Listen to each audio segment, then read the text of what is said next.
अपनी ज़िंदगी तो यहीं तक है। मैं खुश हूँ कि मैं वल्लाह से मिलूँगी, उन्हें कहूँगी कि मेरे से गलती कहाँ रह गई। दुआ में याद करना, क्या पता जन्नत मिले या नहीं मिले। चलो अलविदा। ये वीडियो आपने आयशा का ज़रूर देखा होगा, क्योंकि ये वीडियो इस टाइम पर पूरे देश में हर किसी ने देखा है, और जिसने भी देखा है उसकी आंखों से आंसू आ गए, और कितना भी पत्थर दिल और संग दिल होगा उसकी आंखों में भी आंसू आ जाएंगे ये वीडियो देखकर। क्योंकि एक मासूम सी दिखने वाली लड़की जो मुस्कुरा रही है और मुस्कुराते मुस्कुराते उसकी आंखों में आंसू आ जाते हैं, और वो बोल रही है कि अब वो जीना नहीं चाहती, इन समंदर की लहरों में वो बहना चाहती है, और वो कब तक अपनों से लड़े, अब वो थक चुकी है, हार चुकी है, अब वो ये ज़िंदगी नहीं जीना चाहती।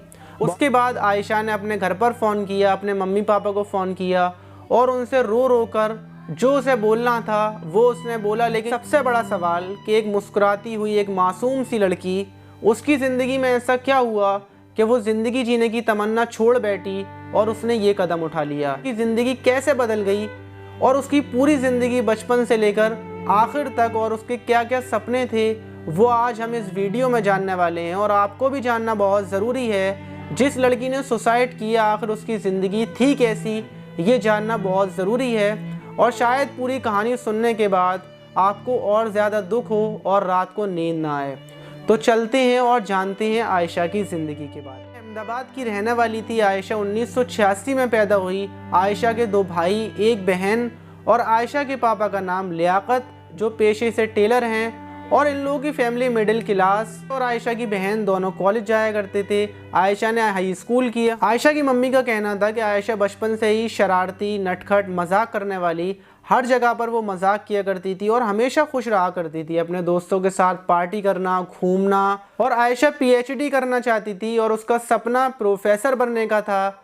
लेकिन फैमिली का इतना अच्छा बैकग्राउंड नहीं था कि वो और पढ़ाई कर सकती। तो आयशा के पापा ने सोचा कि आयशा की शादी कर देते हैं, और शादी के बाद आयशा अपनी पढ़ाई जारी रखेगी, क्योंकि आयशा से छोटी 1 बहन और थी और 2 भाई, तो उन लोगों की भी शादी करनी थी। आयशा अपने घर में सबसे बड़ी थी, तो इसलिए आयशा के पिता 2017 में राजस्थान के जालौर में रहने वाले आरिफ के साथ आयशा का रिश्ता पक्का कर देते हैं। लड़का भी आयशा को पसंद आया था, और आयशा ने भी सोचा था कि वो शादी करने के बाद अपनी पढ़ाई जारी रखेगी, क्योंकि आयशा के पिता भी यही चाहते थे कि आयशा प्रोफेसर बने। 2018 में जनवरी के महीने में आयशा की शादी रखी जाती है। बारात आती है, काफ़ी अच्छे तरीके से बारात की खातिरदारी की जाती है, और आयशा भी उस टाइम पर बहुत ज़्यादा खुश थी, क्योंकि आयशा को आरिफ पसंद था। उसके बाद शादी की रस्में होती हैं और विदा होती है। आयशा के घर वालों पर जितना सामान बना था उन्होंने आरिफ को दहेज के तौर पर दिया था। शादी के बाद लगभग जनवरी में शादी होती है।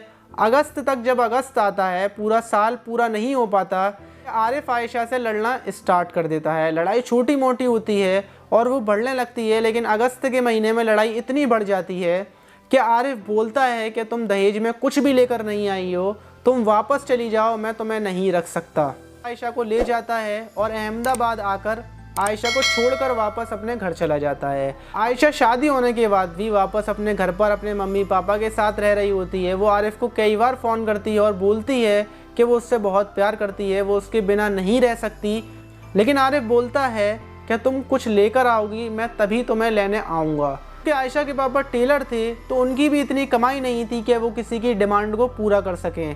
1.5 लाख रुपए की मांग रखी थी। आयशा से बोला था कि जब तुम आओ तो 1.5 लाख रुपए लेकर आना। उसके बाद आयशा के पिता ने आरिफ को बहुत समझाया, और जैसे हर घर में होता है, बड़े बड़े लोग इकट्ठा होते हैं और समझाते हैं, समझा बुझाकर कुछ हो जाता है। लेकिन आरिफ समझने को तैयार नहीं था। आरिफ ने किसी की भी कोई बात नहीं मानी। उसके बाद आयशा के पिता थोड़ा थोड़ा पैसा कर जगहों से उधार लेकर पैसे इकट्ठे करते हैं, और 1.5 लाख रुपए की बड़ी रकम, जो उनके लिए बहुत बड़ी थी, वो आयशा को देते हैं और बोलते हैं कि बेटा अब कोई दिक्कत नहीं होगी, तुम अब वापस चली जाओ। आरिफ को बोलती है, जब वो बोलती है कि पैसे हो गए हैं, आ जाओ, तो बहुत जल्दी वो बहुत खुशी के साथ आता है और आयशा को वापस लेकर चला जाता है। जब तक पैसे होते हैं तब तक बिल्कुल सही चल रहा होता है। आरिफ और आयशा में, दोनों में कोई लड़ाई नहीं होती, कुछ भी नहीं होता। आयशा भी बहुत सही रह रही होती है, और वो बताती है घर पर कि अभी फ़िलहाल में सब कुछ सही है। और 19 पूरा नहीं हो पाता कि आरिफ फिर से लड़ाई शुरू कर देता है, और वो दोबारा से पैसों की डिमांड रखता है।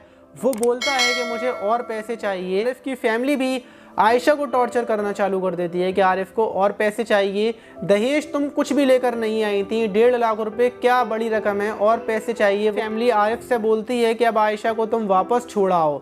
तो इस बात को आरिफ मानते हुए आरिफ वापस आयशा को घर पर छोड़ आता है और इस पर आयशा बहुत दुखी होती है, बहुत परेशान होती है, क्योंकि उसको पहले ही पता था कि उसके मम्मी पापा ने 1.5 लाख रुपया कर्जा लेकर दिया था और उसके बाद कर्जे के बावजूद वो वापस अपने घर पर आकर बैठ चुकी है। अपने नहीं चाहती थी कि वो यहाँ पर रहते हुए अपने मम्मी पापा के ऊपर बोझ बने। आयशा ने यहाँ पर जॉब करना स्टार्ट कर दी थी। वो जॉब किया करती थी यहाँ पर, लगभग 2-3 महीने से वो यहीं पर रह रही थी। जो आयशा के लिए सबसे बड़ी दिक्कत थी वो ये थी कि उसकी मम्मी उसकी वजह से परेशान थी, उसके पिता आयशा की वजह से परेशान थे। उनका इतना पैसा खर्च हुआ, लेकिन उसके बावजूद आयशा उन्हीं के साथ रह रही है, उनके घर पर रह रही है। लोगों के ताने, समाज के ताने का दुख आयशा को होता था। तो आयशा बहुत दुखी रहती थी जॉब करने के बावजूद। वो फिर होता यूँ है कि आयशा जॉब से वापस आई थी, शाम का टाइम था।